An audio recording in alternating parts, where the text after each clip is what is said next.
तो सचिन जाधव आम्ही तो परभणीचा त्याच्या घरी जेव्हा आम्ही गेलोय ते सोयाबीन 3400 रुपयात विकावं लागले. 3400 रुपयात. 5000 रुपये आम्ही पाहतोय आमच्या सोयाबीनचे भाव जाहीर झाले होते. खरेदी केंद्रावर 5000 रुपयाने घ्यायला पाहिजे होते पण पैसा भेटत नाही. एक वर्ष त्यानं व्यापाऱ्याला विकले आणि व्यापाऱ्यानं अर्धे पैसे दिले नाही. तो तक्रार करायला गेला.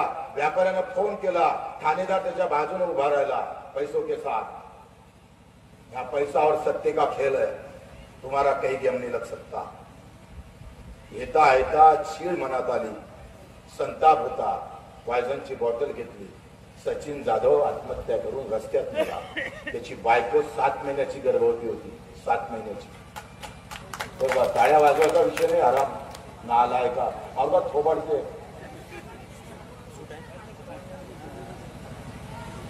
7 महिन्याची गर्भवती होती. 7 महिन्याच्या गर्भवतीनं आमच्या बहिणीनं आत्महत्या केली. पोटात 7 महिन्याचं बाळ होतं. तुम्ही गावात भेट. देशातील नंबर 1 न्यूज